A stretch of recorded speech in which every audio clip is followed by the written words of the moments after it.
મજામાં યાત્રા પૂર્ણ કર્યા બાદ મિત્રો જિંદગીમાં પહેલી વાર આવ્યો છું મારા ઇન્ફ્લુએન્સર મિત્ર પોપટભાઈ આહિરે, જેને ખૂબ સરસ મજાનું આશ્રમ ઊભું કર્યું છે. અહીંયા પ્રભુજીની સેવા થાય છે.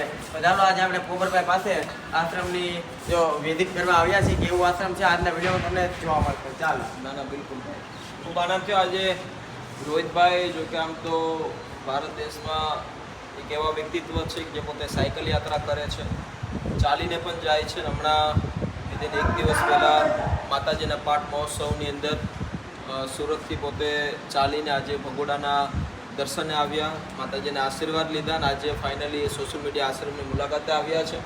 અમારી માટે તો ખૂબ આનંદની વાત છે. ખૂબ નાની ઉંમરમાં ખૂબ સારું કામ કરે છે અને આપણે બધા લોકો એમને સહકાર આપવો જોઈએ, કેમ કે એક સારી વાત એ લોકો સુધી પહોંચાડે છે.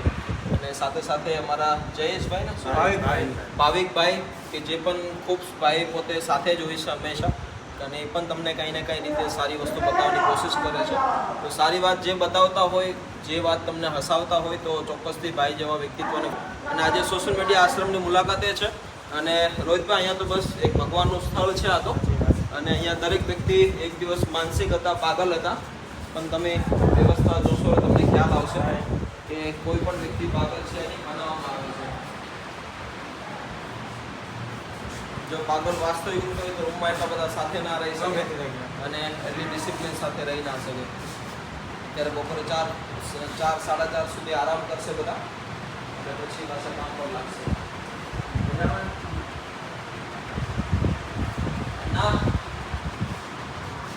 જય માતાજી. મિત્રો આ ભાઈનો પેલા ફોટો જોવો. પોપટભાઈ આહિર આ વ્યક્તિને અત્યારે હાલમાં જિંદગી કેવી કરી છે ને જો પણ બતાવું લાઈવ. અમે કંઈ નહીં કર્યું, માતાજી કરાવે છે. ભાઈ લાલભાઈ જય માતાજી. જય મિત્રો. જય માતાજી. એટલે મિત્રો પોપટભાઈ આશ્રમ બનાવ્યો હતો એવું પણ નથી કે ચાલો ભાઈ આશ્રમ બનાવવા પૂરતી બનાવી દીધું. અહીંયા તો હાજુ કહો ને, જો આપણે ઘરે નાનક એવી વસ્તુ લાવતા હોય તો એ ઘરે બાવણા રાખીએ, તમને કાંઈ બાવણા જોવા નહીં મળે. પર્સનલી હોય એમ નથી પોપટભાઈ બાજુ બેઠા હતા એટલે કહું છું અહીંયા આવીને ધોઈ દાવ.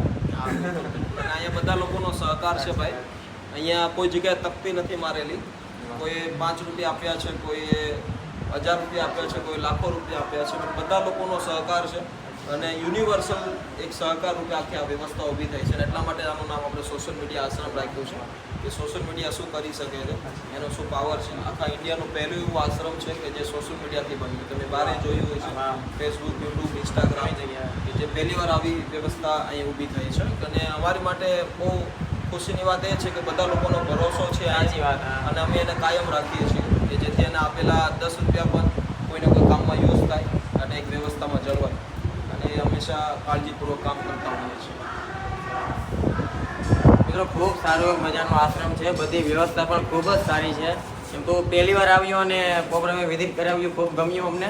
અને તમે પણ આવો મિત્રો, આશ્રમની વિઝિટ કરો, મુલાકાત લો. અહીંયા આવીને પ્રભુજી સાથે વાતચીત કરીને કંઈક ને કંઈક તમને આનંદ મળશે. ખૂબ એવી જગ્યા છે. અહીંયા પણ જો મિત્રો કામ કરે છે. સૌથી મોટી વાત બીજી એ પણ છે કે આ લોકોને કામ આપવામાં આવે. બધાના અલગ અલગ ડિપાર્ટમેન્ટ છે. અહીંયા કોઈ જગ્યાએ તમને કોઈ વ્યક્તિ મતલબ પગાર ઉપર નથી. કોઈ રસોડામાં કામ કરતું હોય છે, કોઈ ગૌશાળામાં કરતું હોય છે, કોઈ આ સાફ સફાઈમાં કરતું હોય છે, કોઈ અંદરની વ્યવસ્થામાં કરતું હોય છે. એટલે અહીંયા એનું માઇન્ડ પણ ડાયવર્ટ રહે અને એને એક ભાઈચારા જેવો માહોલ એક ક્રિએટ થાય. એટલે કહેવાય મિત્રો, આપણે જોવું આપણે શાંતિથી બેઠા હોઈએ અથવા તો કોઈ પણ વ્યક્તિ હોય એક ઘરમાં પુરાયેલું હોય ને પછી કાંઈ ખબર ન પડતી હોય ને પછી આ રીતે કામકાજમાં છે ને, તો એમ નથી કે પ્રભુજી પાસે પરાણે, પણ પ્રભુજી જે આમ મનથી કરતા હોય છે. અને મેં ઘણી વખત જોયું આ પ્રભુજી ઘણા ખરા કામ કરે, આમ મોજમાં કામ કરતા હોય, મોજમાં. બાકી એ પ્રભુજી એક સમયે ક્યાં રસ્તા ઉપર હતા ને પોપટભાઈ આહિરના માધ્યમથી અને પોપટભાઈ આહિરના લીધે અત્યારે એ મોજથી અહીંયા ફરે છે આશ્રમમાં.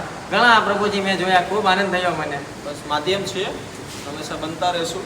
અને લોકો જેટલા જોવે છે એને પણ કહીએ છીએ કે તમારી આજુબાજુ કોઈ એવો વ્યક્તિ હોય તો તમે પણ આગળ આવજો, આવા લોકોની મદદ કરજો, અને જેથી એમને તમારો સહારો મળશે તો ભગવાનના આશીર્વાદ મળશે. એવું જરૂરી નથી કે પોપટભાઈ આવે અથવા એની પૂરી ટીમ આવે તો જ થઈ શકે. દરેક વ્યક્તિ પોપટભાઈ બનશે તો આપણા દેશની અંદર આવા રહેલા વ્યક્તિત્વને ખૂબ મોટી એક સેવા ભાવનાનો એક આગળ એક પહેલ મળશે. Thank you. જય માતા.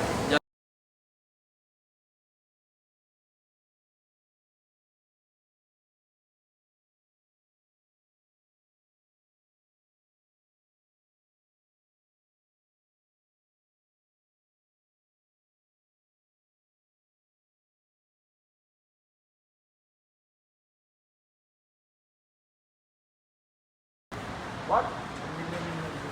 Listen to me. नीले नीले अंबर पर चांद जब आए बात बरसा એવું જ આવે ને जैसा कोई साथी हो जैसा कोई प्रेमी हो बराबर गा रहे भाई अरे अरे बहुत अच्छा गा रहे इधर तो आओ सर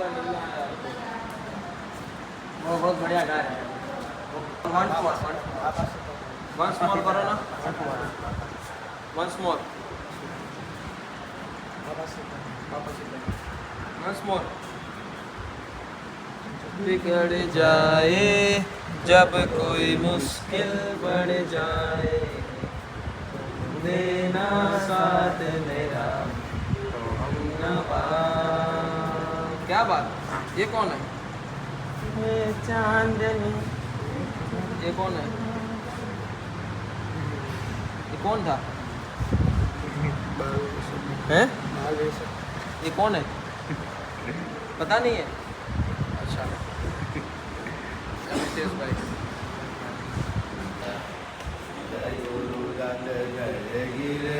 क्या बात है करेंगे दिल दिया है जान भी देंगे ऐ वतन तेरे